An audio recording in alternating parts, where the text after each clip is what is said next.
Здесь снова стереотип. Для Тодора Александрова нет взглядов. Для него есть организация, которая работает на дело освобождения Македонии. И здесь уже, опять-таки, не важно, с кем вы будете сотрудничать. Важно, чтобы это было на пользу организации. И если Александр Стамболийский был против организации, соответственно, Тодор Александров против Александра Стамболийского. Почему он поддерживает Александра Цанкова, которого все представляют реакционером и фашистом? Да потому что Александр Цанков нуждается тоже, как и Коминтерн, в вооруженной силе Тодора Александрова с тем, чтобы прийти к власти. И тогда Александров надеется, что раз он привел к власти, он имеет право теперь иметь льготы в том плане, чтобы влиять на политику правительства в интересах государства македонского, который представляет македонская организация.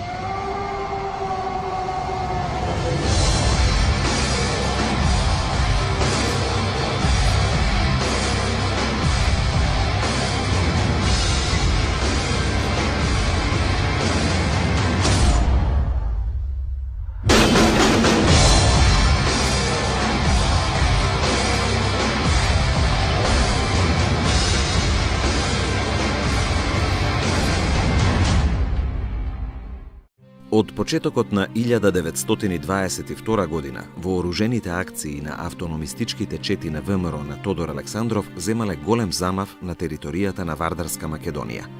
Воениот представник на кралството на СХС во Софија перманентно ја известувал својата влада и врховна команда дека ВМРО на Тодор Александров се подготвувала да започне енергична борба против државната власт со цел да предизвика востание во Македонија.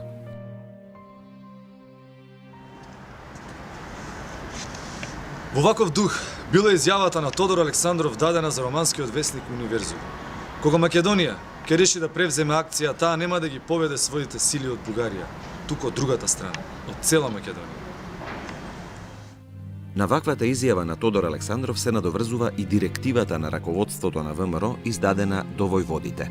Комитските чети да ги рушат железничките пруги и објекти, да ги уништуваат државните чети, да ги убиваат жандармите, офицерите и српските поданици и да вршат атентати и освети на сите кои биле против комитските акции. Тодор Александров во едно циркуларно писмо од 26. мај 1923 на јавноста и дал на знаење дека Тодор Александров е жив и здрав, се наоѓа во Македонија меѓу борците и продолжува да ја раководи револуционерната борба внатре за извојување на независност на распарчената и поробена борбена татковина. Работата оди добро и внатре и надвор. Македонското прашање го привлекува вниманието на целиот свет и на дипломатите. И нема да помине многу време. Борбена Македонија ќе извојува својата слобода. Напред, смело во борбата.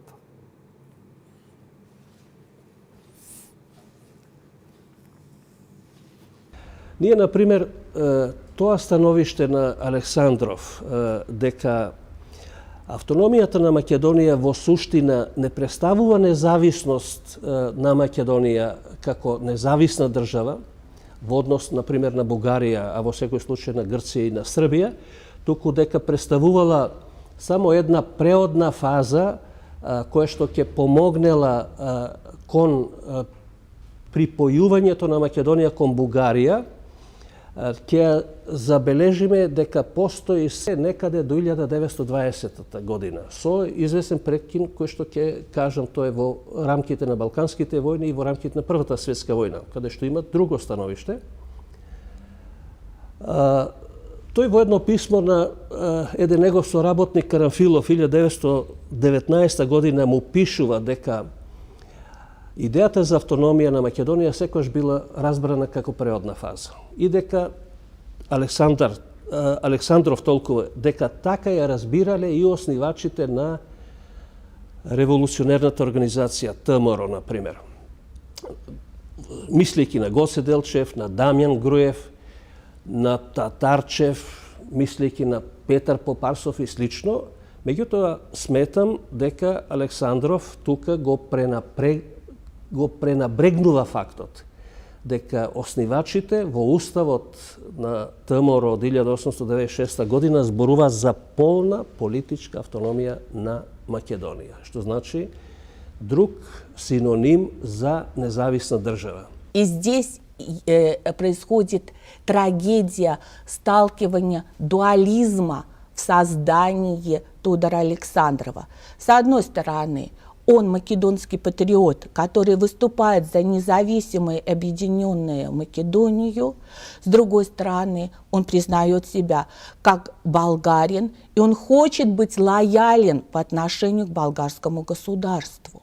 Му припишуваат врски со Бугаријата, врските се нормални и физички се врските на сите војводи во Македонија. Од Еленеското востане или почувајќи од формирањето на ВМ. Македонија немала сојузник. Нити една голема сила никогаш не застанала зад Македонија. Македонските револуционери морале да барат сојузник. Единствен кој им понудил рака, финансиска и друга помош во овој период била Бугарија и бугарската држава. Морале да барат сојузник. Значи, тоа е основата на целата таа двојство кое постои кај одредени македонски револуционери во нивната програма, стратегија, во нивната борба и така натаму. Значи, кај нив прашањето е за целокупна Македонија. Дали ќе биде во рамките во Бугарија, дали ќе биде самостојна, во било која подосна сејаване или идејата за било поширока Балканска федерација и така натаму, но идејата да се сочува целоста на Македонија, значи во етногеографските граници на Македонија и суштината на тоа двојство тука треба да го бараме, во нивната потреба да ја сочува целоста на Македонија. Но он хочет соединить эти две идеи, чтобы Болгария помогла в борьбе за независимую объединенную Македонию. Но Болгария – побежденная страна. Болгария – страна с минимальной армией.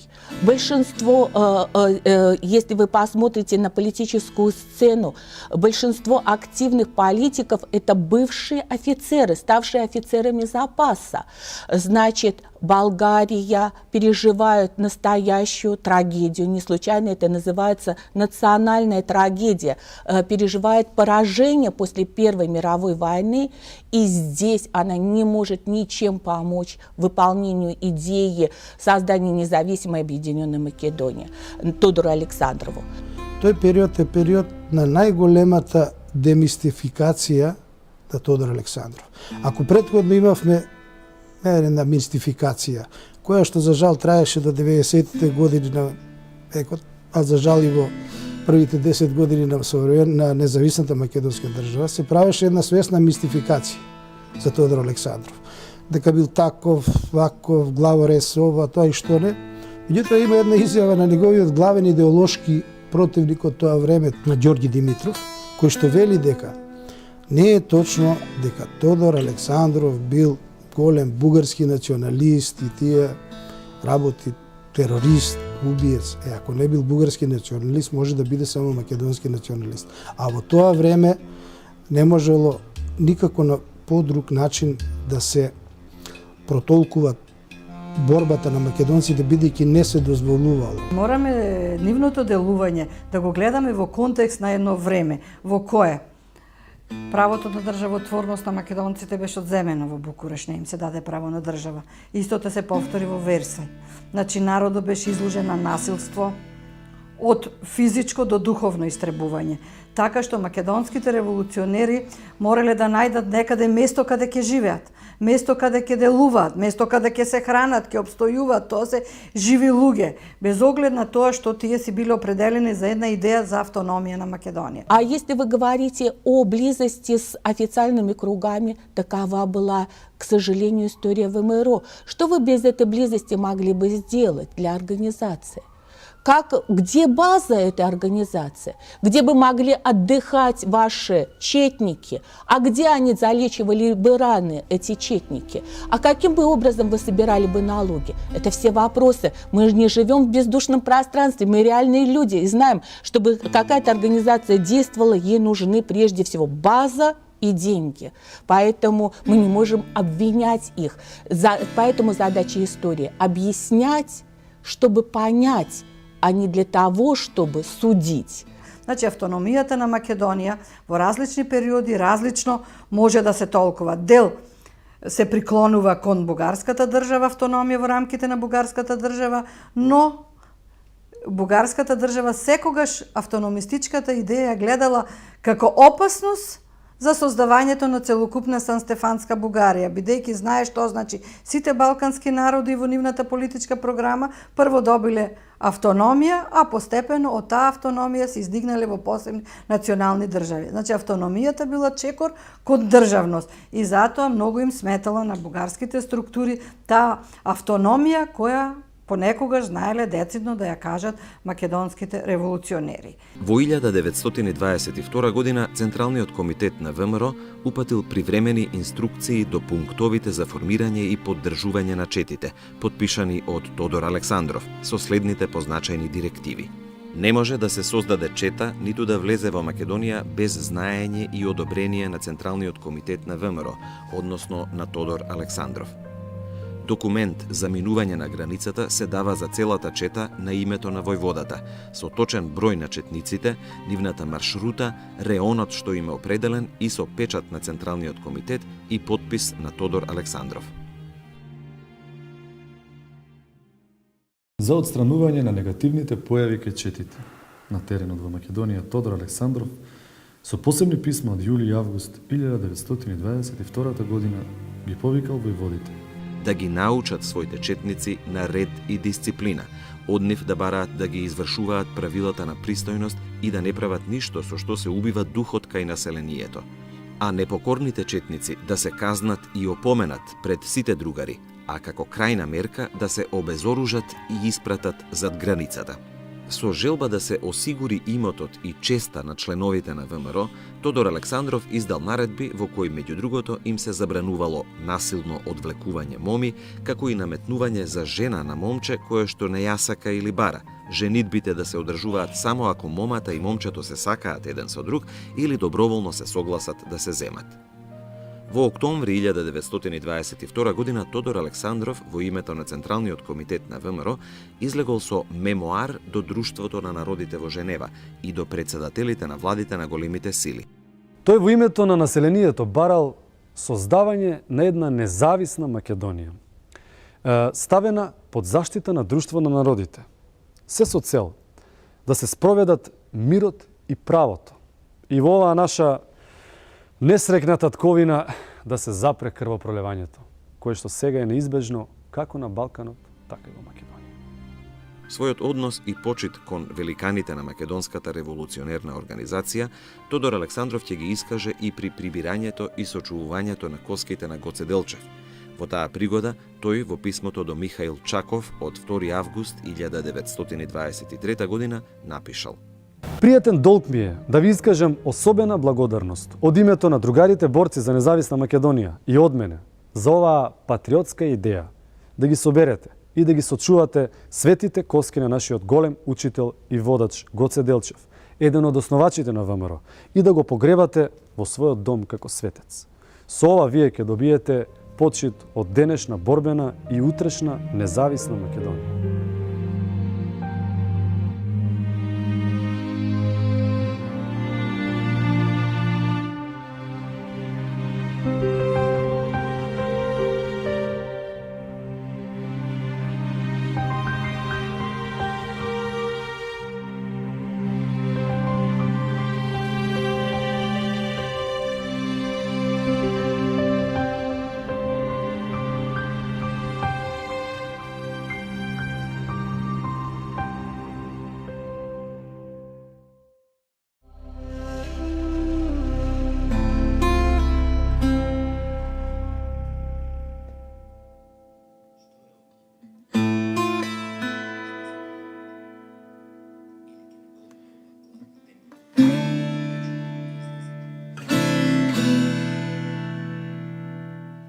Во почетокот на 1922 година настанал раздор, расцеп во редовите на ВМРО.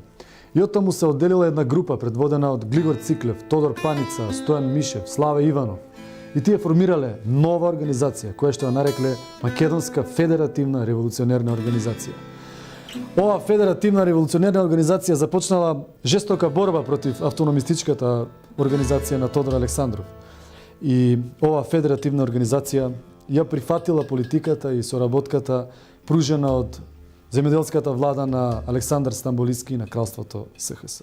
И во тие, јас би рекол, идейни струења, бидејќи не треба да се заборави дека федеративната организација, Македонската револуционерна федеративна организација, начело со Паница, со Слави Иванов, со Стојан Мишев, тие во борбата со автономистичката ВМРО, тие примени и вооружени средства, односно создадоа своји чети, федералистички чети, кои што навлегоа на теренот во Вардарска Македонија и почна да се пресметуваат во четите на автономистичката ВМРО.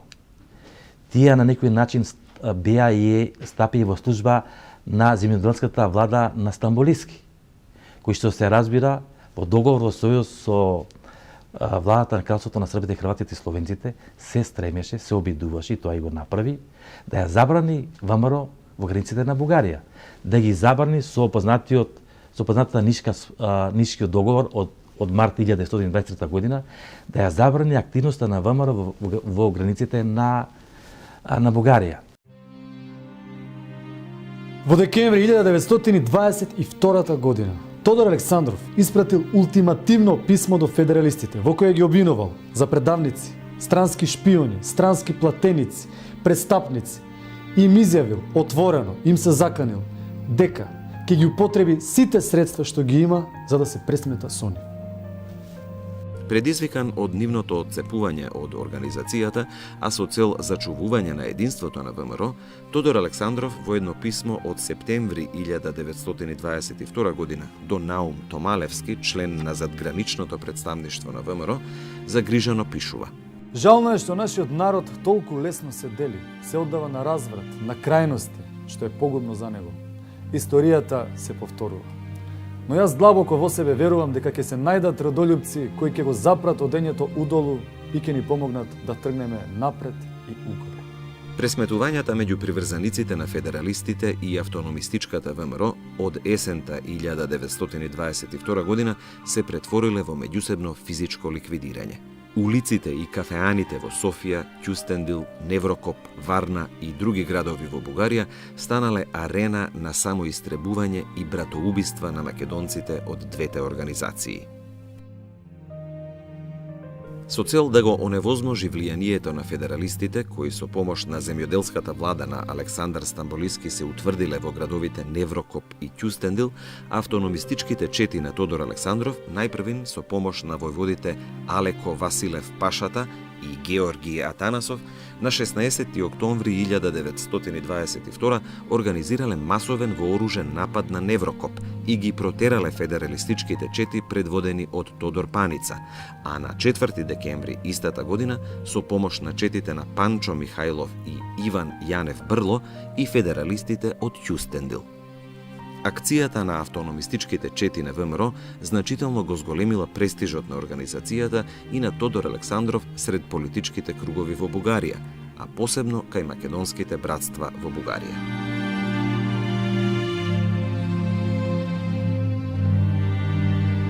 Поголемиот дел од приврзаниците на федералистите, познатите комитски војводи и одцепниците од ВМРО, Стојан Мишев, Глигор Циклев и Мите Соколарски, во текот на мај 1923 преминале со свој чети во Вардарска Македонија и се ставиле на располагање на државните власти на кралството на СХС во борбата против автономистичките чети на Тодор Александров.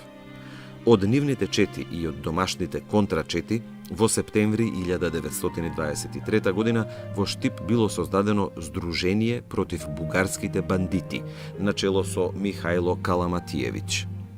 Нивниот број изнесувал околу 20.000 луѓе, кои биле под команда на старите српски четници и активни офицери и кои не само што вршале вооружена теренска борба против четите на ВМРО, туку и тероризирање, заплашување, убиства и апсења на населението во Штипско и во цела Источна Македонија. Чувствувајќи се доволно подготвен и сигурен во својата акција, тој на странските новинари им изјавил: пари доста собравме. Оружје во Македонија пренесовме колку што требаше. Од ништо не се плашиме, организирани сме добро. Ваквата одлучност на Тодор Александров била предизвикана од изјавата на министерот за надворешни работи на Кралството на СХС Нинчич за лондонскиот весник Таймс, во која тој објавил дека за Југославија не смее да постои никакво македонско прашање, заканувајќи се при тоа дека Србија сама ќе поведе една регуларна војна и Македонија ќе стане арена на една очајна и жестока борба за уништување.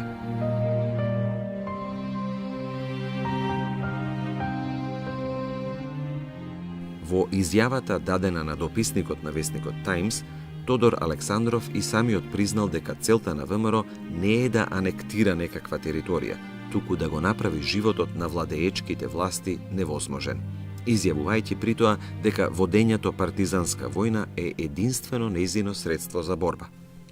Во истиот дух и изјавата на Тодор Александров, дадена за Белградскиот весник Република во мај 1924 година во Париз, која тој вели: ние не сакаме српските власти во Македонија добро да управуваат и да владеат, туку сакаме тие да си одат.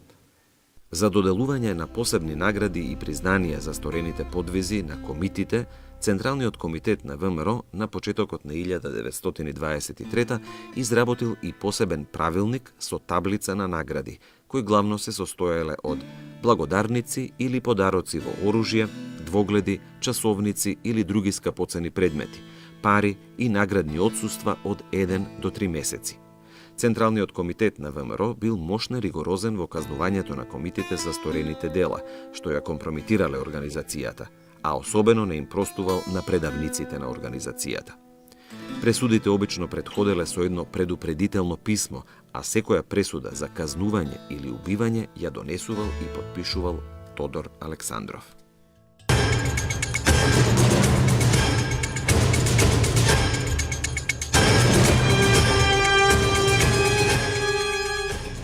Во периодот пред одржувањето на парламентарните избори во Вардарска Македонија, Тодор Александров за прв пат покренал иницијатива за создавање на македонска парламентарна група во Народното собрание во Белград.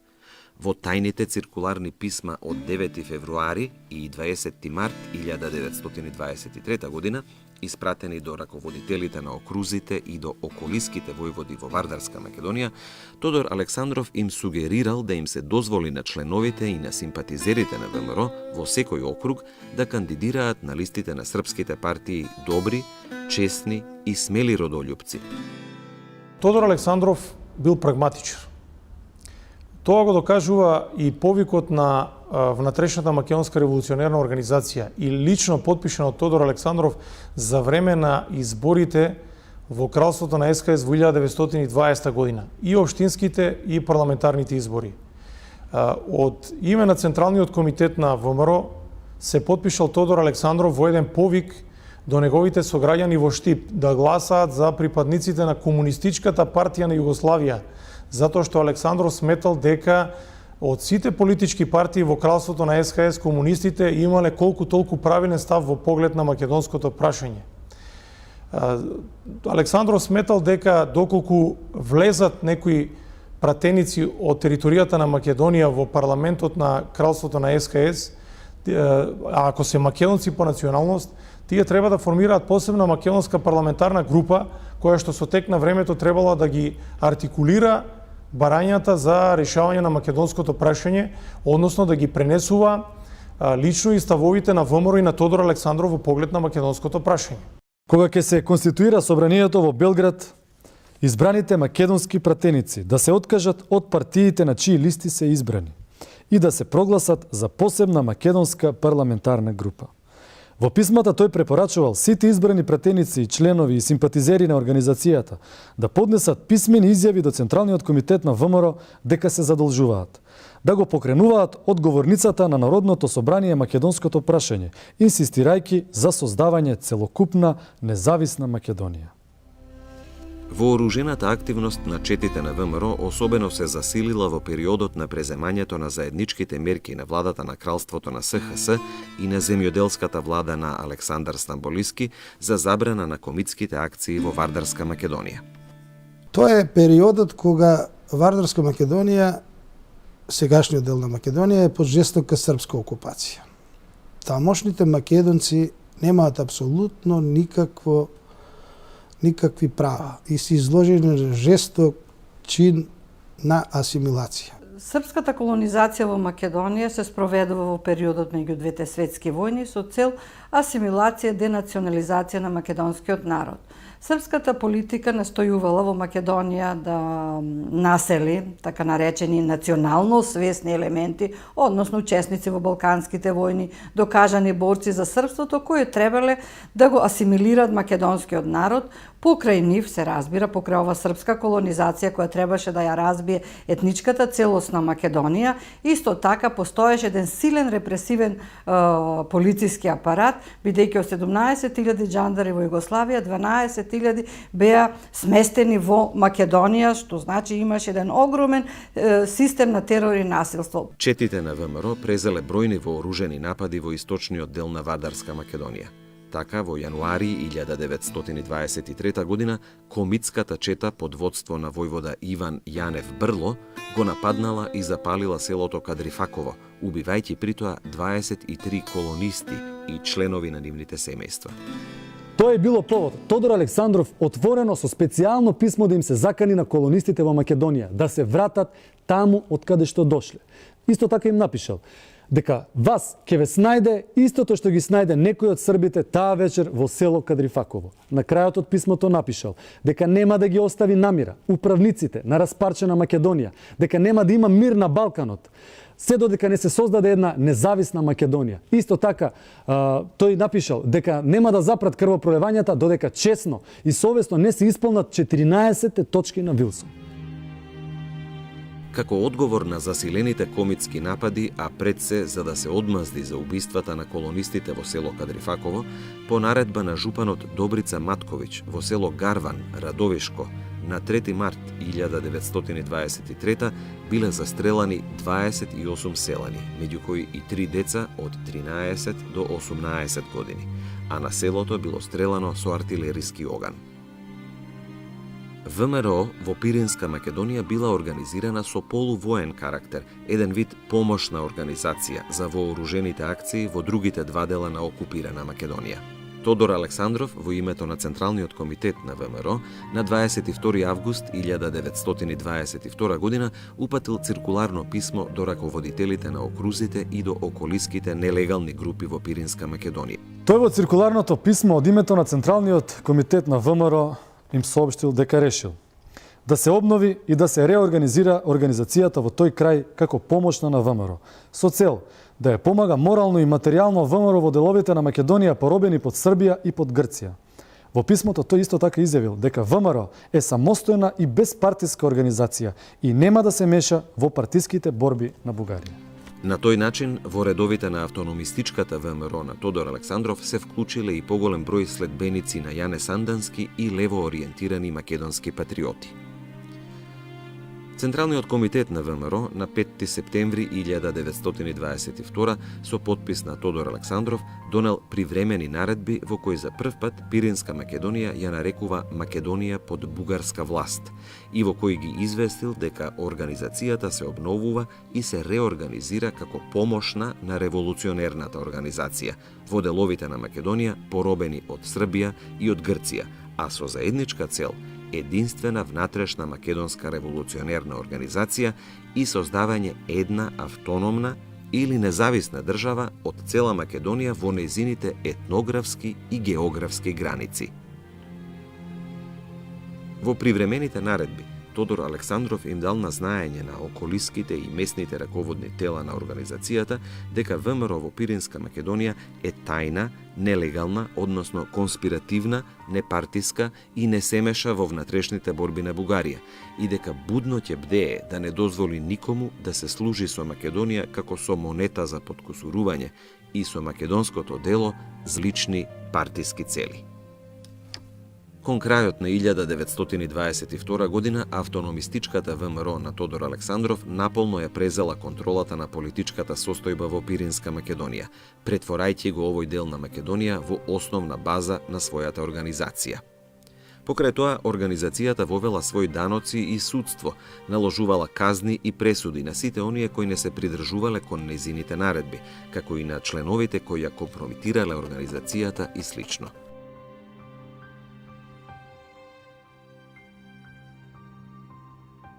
На 20 декември 1922 година Централниот комитет на ВМРО упатил циркуларно писмо до пунктовите началници, до раководителите на окрузите и до околиските војводи во Пиринска Македонија, подпишано од Тодор Александров, во кое им се укажало да ја извршуваат најстрого следната наредба: никој не може да испраќа во Македонија лица или групи без претходно одобрение на некој од членовите на Централниот комитет. Во циркуларното писмо строго биле пропишани трошењето на средствата на организацијата, неопходното снабдување на четниците со алишта и оружје, определувањето на издршка за четниците кои доаѓале на одмор, како и на ранетите и болни четници и на нивните семејства, определување на времетраењето на одмор на војводите и на четниците и друго. На 14 март 1923 година Централниот комитет на ВМРО испратил окружно тајно писмо до раководните погранични револуционерни окрузи во Македонија, подпишано од Тодор Александров, во кое известувајќи ги дека заради појавата на разбојништво, шверц и изнудување на границите на Бугарија со Вардарска Македонија, со кој што злосторниците и непријателите на македонската слобода настојувале да ја уништат или ослабат ВМРО, Централниот комитет на ВМРО решил во таа зона да се создаде тајна организација помошна на ВМРО со следните задачи: да ја помага морално и материјално ВМРО, да ги отстрани сите пречки за успехот на организацијата преку уништување на разбојништвото, шпионажата и шверцот, да ги прифаќа и да помага при наоѓањето работа за бегалци од Македонија под српско и грчко робство, како и да помага на оние што сакаат да се вратат во своите родни места, да ја уреди милицијата за засилување на безбедноста на селата и границата против напади од кратци, шверцери, разбојнички банди и друго. На крајот на окружното писмо, Тодор Александров на раководните погранични окрузи им дал на знаење дека помошната организација во таа зона, како и ВМРО, е самостојна, непартиска организација и дека не се меша во внатрешните работи на царството Бугарија, ниту пак зема страна во партиските борби таму. На 14 ноември 1923 Централниот комитет на ВМРО упатил окружно тајно писмо до раководните окрузи, околиските војводи во Македонија и до задграничните представници и пунктови началници зад границата со подпис на Тодор Александров, во кое, подсетувајќи ги на правилникот на ВМРО, дека сите членови, без разлика на функциите што ги имаат, се должни како во однос на делото, така и во приватниот живот, да бидат примерни и безпрекорни. И дека пијанството, развратот, лагите, крадењето, своеволијата и злоупотребите од позиција на организационен работник се прогонуваат и казнуваат, им укажал дека ВМРО многу се заселил и си создал добро име и престиж, не само кај населението во борбена Македонија и кај другите незадоволни народности во Југославија и Грција, туку и кај општественото мислење во Европа и во Америка. Укажувајќи дека тие успеси организацијата ги должи освен на создаденото единство во незините редови и на високиот морал кај незините членови, како и на цврстата и строга дисциплина, Тодор Александров обрнал внимание дека е неопходно да се зачува високиот престиж, кој што ВМРО го извојува со толку многу усилби и жртви, за да може таа да ја постигне својата крајна цел – независноста на Македонија. Укажувајќи во окружното писмо дека сите раководни лица и тела треба строго да ги извршуваат наредбите на организацијата, Тодор Александров со тага истакнал дека некои нелегални дејци и бегалци, поранешни легални членови на организацијата, вршат непристојни дела зад границата, како пијанство, разврат, насилство, расипништво, носат големи коси и бради, носат оружје и беснеат со него, некои пак се оддаваат на искушение и се ставаат во услуга на лични интереси и користи. Со тоа го компромитираат доброто име на сите дејци, како и престижот на ВМРО и на тој начин му штетат на ослободителното дело.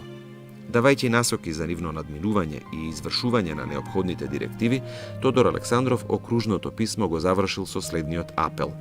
Распарчената и поробена татковина бара честност, верност и самооткажување од своите чеда.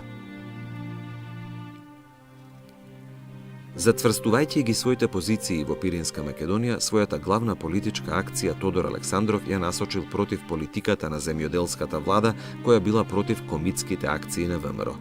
Тој настојувал со сите расположиви средства да ги попречи политичките и дипломатските мерки на Александар Стамболиски за зближување со кралството на СХС.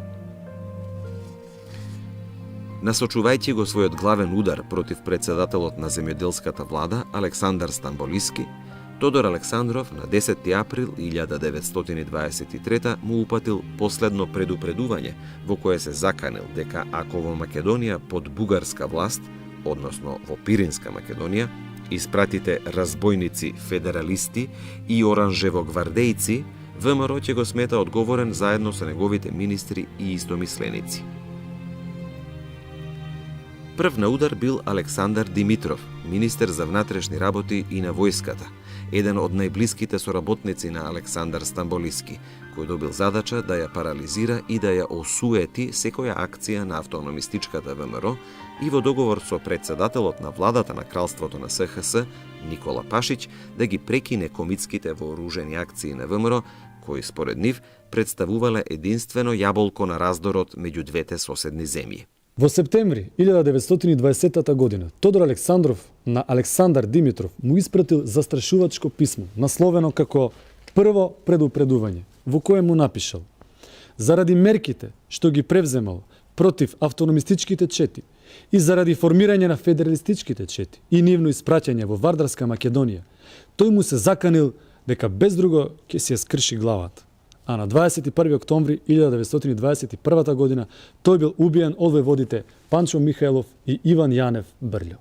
На 3 март 1923 Централниот комитет на ВМРО со подпис на Тодор Александров објавил пресуда на Рајко Даскалов, кој го заменил Александар Димитров на местото министер за внатрешни работи, во која го обвинил дека тој сакал да ја уништи ВМРО, да ги убие незините водачи и да ја остави Македонија вечно под туѓо робство.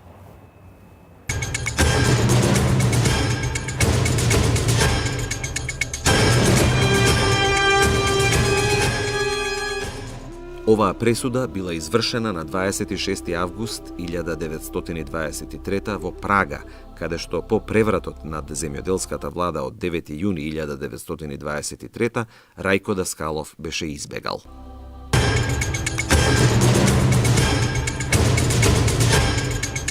Во преговорите при потпишувањето на документите, Тодор Александров барал рок од најмалку 1 месец за објавување на Мајскиот манифест, за да го сондира мислењето во раководството на организацијата, давајќи до знаење дека сака манифестот да го стави на разгледување на општиот конгрес на ВМРО.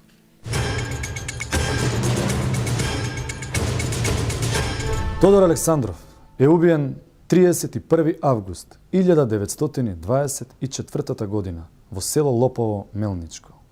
На пат да присуствува на конгресот на Серскиот револуционерен округ, на кој меѓу другото требало да се расправа за Мајскиот манифест и за недоразбирањата во организацијата.